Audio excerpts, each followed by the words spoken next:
This is the news on top of the hour. Live from our studio in Georgetown. Kaieteur Radio, 99.1 FM.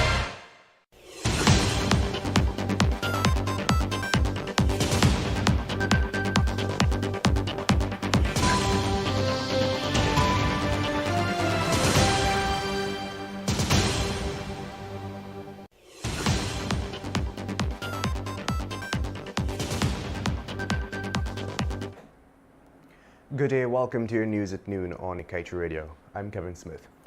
If Guyana is to truly maximize value for the oil and gas sector while ensuring proper oversight, then the government and the political opposition must aspire to put aside their differences and work together as much as possible in the interest of the people. So said Trinidadian energy strategist Anthony Paul. Paul said if the policy leaders on both sides of the divide are busy fighting each other, then the real issues as it regards to getting more value for the country and protecting it from abuses are left on the back burner.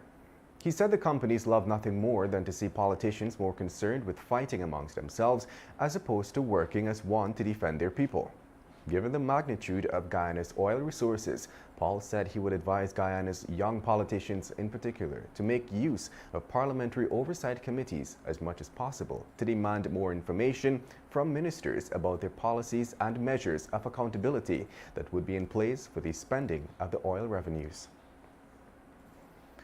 A total of 54 citizens have lashed out against Guyana's Environmental Protection Agency for failing to carry out its functions. The deficiency, according to activists, comes as a result of the agency not fully utilizing a $1 million World Bank loan to boost the institute's capacity.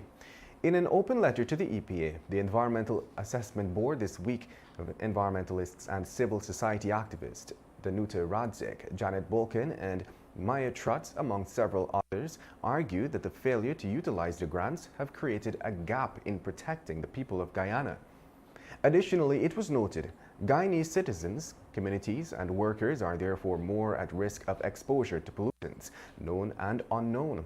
This lack of capacity in itself is a failure by the EPA to protect the Guyanese people and our environment. And moving on, the Guyana Basin has proven its fortune with over 30 discoveries already made in one location. This means that the government should be seeking double-figure royalty rates on any new production sharing agreement.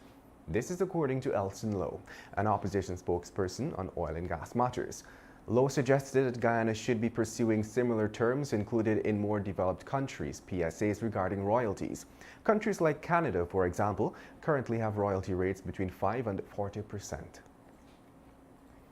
And in other news, the New Building Society has introduced a host of new measures that will make it easier for potential homeowners and those desirous of upgrading the living conditions to access the loans to do so. Chairman of NBS, Nanda Gopal, on Wednesday announced that the new measures, which he said include a borrowing ceiling that is now increased from $15 million to $20 million, as well as reduced interest rates in each category of mortgage, which will all be effective as of today. Gopal told the media that the decisions come as a result of meetings with President Irfaan Ali and the board of directors of the New Building Society Limited. Meanwhile, during the opening of tenders on Tuesday, it was revealed that the Child Care Office in Region 2 will be extended to be rehabilitated soon. The Ministry of Human Services and Social Security project is estimated to cost some $14 million, according to the engineer's estimate. At the opening of tenders, 10 contractors submitted bids to execute the works on the facility. Also opened at the National Procurement and Tender Administration Board office was tendered by the National Drainage and Irrigation Authority for a surveyor to survey drainage and irrigation infrastructures in Regions 5 and 6. And just before we head to a short break, let's tell you that a 60-year-old man who left his East Coast Demerara residence on Saturday to visit his sister in Georgetown reportedly dropped dead just one corner away from her house. The dead man, identified as Rampal Mohan, a butcher, popularly known as Baudu of Covenjon, was first reported missing after his relatives could not find him. One of them related that Mohan lived alone and was with one of the neighbors who had notified them that he did not return home after leaving on Sunday. That should be on Saturday. You're listening to Kaieteur Radio, 99.1 and 99.5 FM. The time is now moving on to 12 hours 6. We'll return shortly after the break.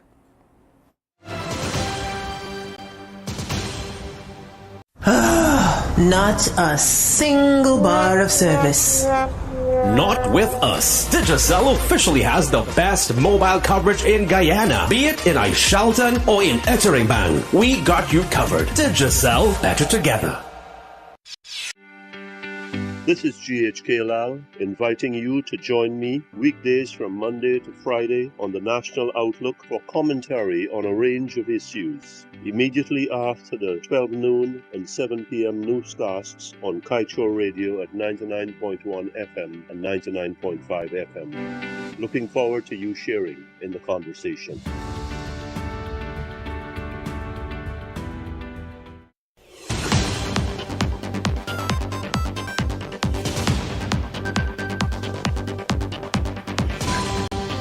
Welcome back. Let us continue with the news. Historian Mary Noel Menezes passed away early Wednesday. The Catholic Church here has confirmed. She was 92.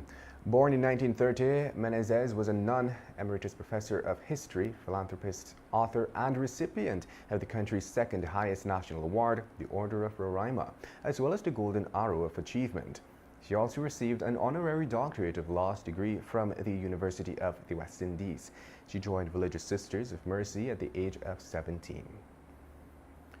And the skeletal remains found on the Eversham foreshore on Sunday have been identified as those of missing Surinamese fisherman Wazir Shah. This is according to his niece Sarika Nisa. She stated that her mother and uncle Nazir Shah identified the remains by the steel plates in the foot and the pants he had on. Nisa had previously disclosed that her uncle Wazir Shah left for fishing by himself from Suriname on the 9th of August, but never returned.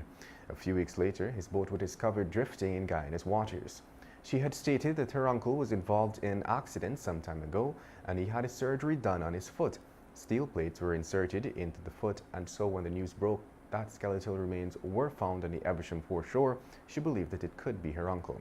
The remains were identified on Tuesday, August 30th. And the sum of $475 million is being spent to upgrade Cemetery Road, which spans from Princess Street to Mandela Avenue, Georgetown. The works fall under the geometric improvement to Vlissingen Road. The Ministry of Public Works engineer had estimated the project would cost some $535 million. However, the contract was awarded to Avinash Constructing and Scrap Metal Inc. for the sum of $475 million. And moving on, despite conversations about the importance of an independent controller in the oil and gas sector, that being a petroleum commission, Guyana remains without one, even as the body can perform various functions that will ensure the best results for Guyanese in the development of the resource. As clarifications are being sought about the country's ability to monitor cost and have a say in spending, the commission is being highlighted as another mechanism, once in place, can help the country monitor and manage the industry. Just 2 weeks ago, Vice President Barra Jagdeo told the media that Guyana does not have a co-management agreement with ExxonMobil and partners, and thus the country only left with oil and gas expenses after the oil companies would have done spending. Because there is no co-management arrangement between the country and the oil companies, the Vice President said that Guyana is not involved where spending is concerned. And at this time, we wrap things up with the page 7 of today's Kaieteur News dedicated to being blunt.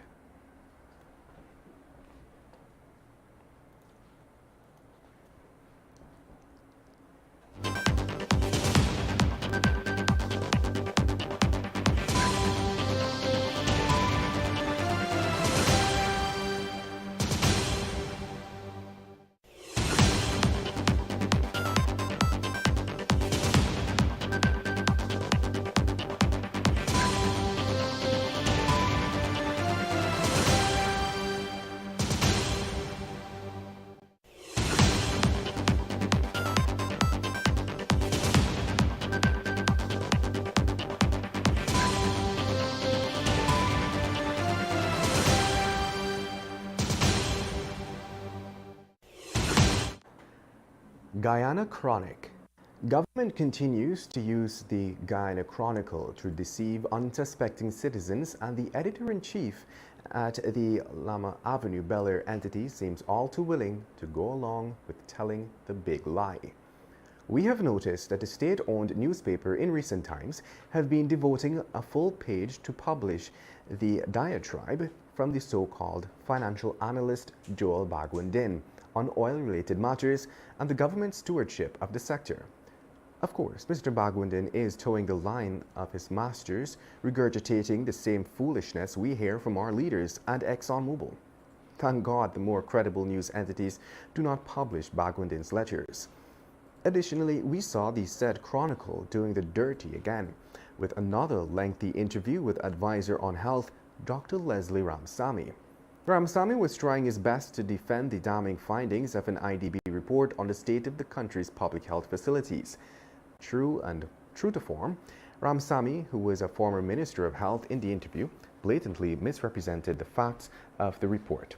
The IDB report was conducted in July 2022, and we provided documented evidence of this. Yet Ramsamy is in the Guyana Chronicle telling this nation that the IDB study was done in 2020 under the coalition government. The Guyana Chronicle has always had its challenges, but things have gotten worse there over time. The paper is not even serving the PPPC well, when the Vice President Bauer Jagdeo has to resort to the Guyanese critic to give exclusive interviews and announce major policy initiatives and plans. Then one can tell how bad things have gotten in the public information sector. And of course, that wraps things up for today's News at Noon. I'm Kevin Smith. Thank you for listening.